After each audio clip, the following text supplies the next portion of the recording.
Hi, class. I wanted to thank you for logging in and listening to my speech. My speech is called License to Breed. So, we all have children in our lives, whether it's our own or if it's our family, our nephew, our niece, our cousins' children, somebody we babysit for. We all need to know some knowledge about children for when we spend time with them. We need a license if you want to fish or hunt or drive or vote, and we don't need a license to raise children. So, after listening to my speech, hopefully you all agree that we do need some type of training classes offered to people that are wanting to be parents. Parenting is a process. It's a series of actions and interactions to promote a child's development. That is stated by Maureen LaRasa, and I believe that it is a very, very good fact. Do you have the knowledge what it takes to raise a child? I didn't. I have had 20 years experience in early education. I've been at the same preschool facility for 21 years now in August. I have raised 3 children. I now have 3 grandchildren, and I still am learning every day what it takes to raise these kids. A lot of it is education, education, education. These kids need to know so much before they enter kindergarten that I don't even comprehend how much they have to learn at such an early age. Parental care is critical within the first months of a child's survival.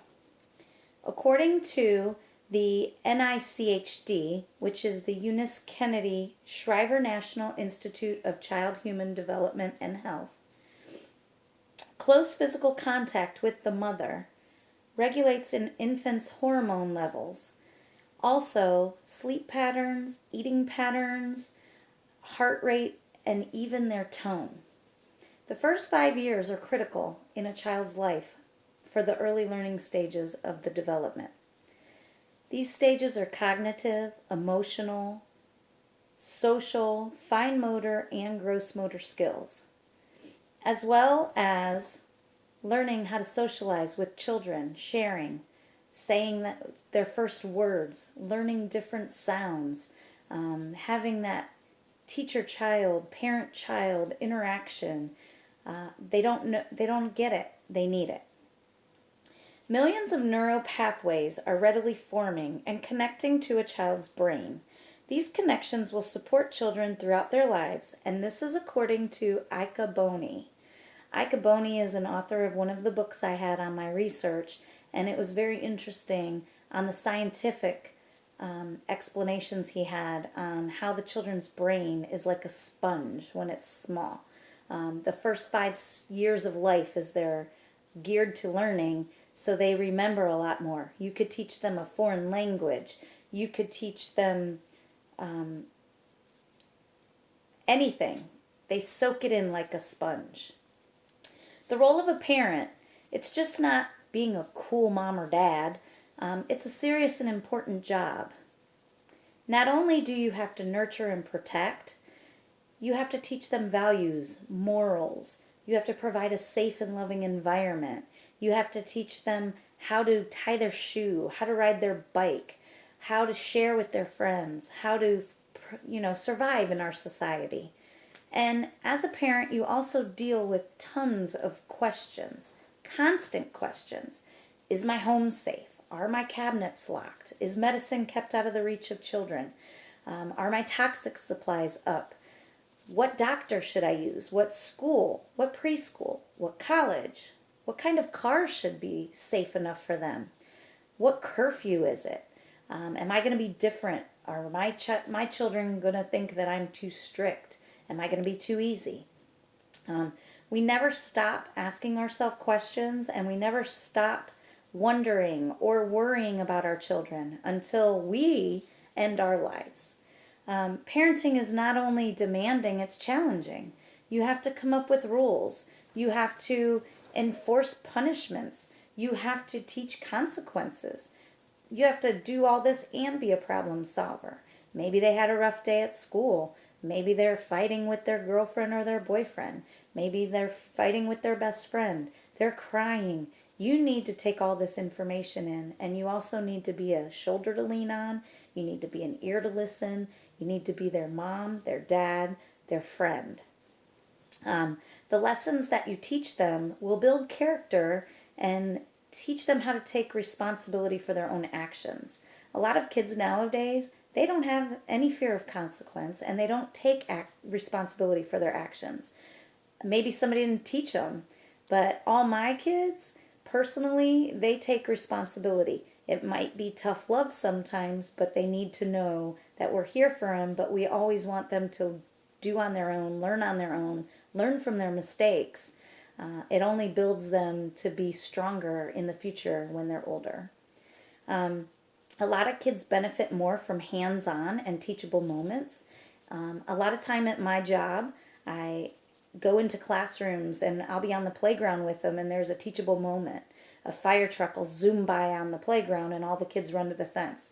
That is called a teachable moment because then you can discuss what firemen do, what fire safety, you could do the stop, drop, and roll. They're learning through that experience of a teachable moment. When you're in your car, you could play I Spy, you can do different games, you can count, you can memorize, you could do all that in the car. In the kitchen, a teachable moment is a fabulous time. They can bake with you, they can measure, they could pour, they could fill, they could dump. That is all science. That is all math. You're measuring, you're cutting, you're dividing. And you're doing it with your child to have that close tie to them. They all benefit by this, and teaching by what you do, you have to teach them. You are a role model. Sometimes you have to force them, but if you force them to help you, in the end, it'll help them. Every day, a child, things change, and things change when a child comes into somebody's life. A lot of times, there's stress. There's routine changing, sleep patterns, habits, eating. You can't just up and go to a movie. You need to find a babysitter. A lot of things are strenuous on a relationship. The biggest thing that I had in my experience, and I'm sure other people would agree, is your financial situation. Sometimes you go from 2 incomes to 1. Sometimes you have to work from full-time to part-time.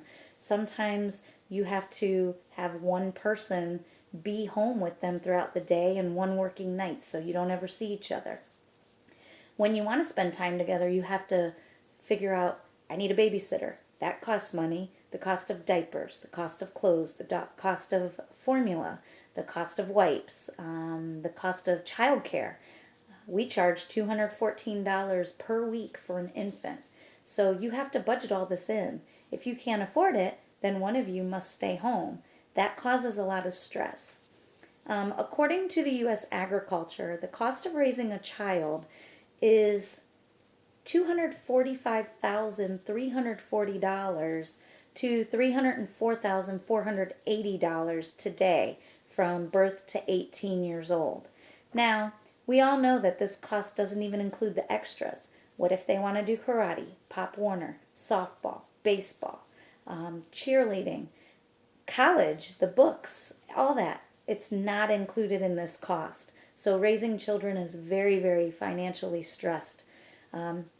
Even though it's expensive to raise children, children still bring a lot of happiness and joy to our lives, but they also bring a lot of heartache and stress.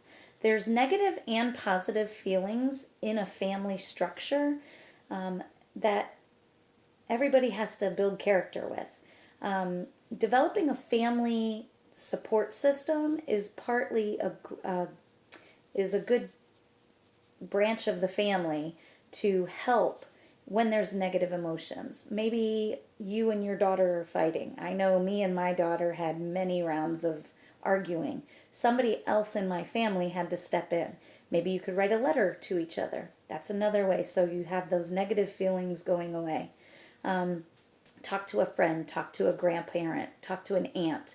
These are the branches of the family where it will help with your support system. Most families have close ties with their children, but some don't. A lot of children end up in foster care, and most of it is because their parent doesn't have that knowledge. So, in closing, I would like to say, imagine you're in your room. You're listening to your mom and dad. You don't know how to raise a child. You don't know how to be a child. So, in closing, you're not scared and alone. You have education. Hopefully, the state will mandate education to where instead of needing it just to get married or getting divorced, you get the education you need before bringing a child into an uneducated home. Maybe this will help with a lot less children that are without homes. So, what I want everybody to hopefully get out of this is that classes should be offered at a low cost for everybody to be able to afford. And success is based on practice and knowledge. So, in closing, again, sorry, in closing, I want you all to think about you being a child brought into this world. What type of environment would you want to be in? What kind of safe home would you want to be in? And now that you listen to my speech, do you want to be driving on a path that has drivers with no licenses? I think that's why we need licenses to drive. You have to learn, you have to practice. So why should we allow children to be our future that have no education, brought into an environment without education? Let's all give them classes so that way they can be educated before the child comes home. I got a lot of my research from The Process of Parenting by Jane Brooks, The Transition to Parenthood by Maureen LaRosa, Neuroscience, Early Childhood Education, and Play, and that was a journal through Stephen Rushton, and a License for Parenting article in Life Issues Net from Ika Boney. Thank you again for listening. Good night.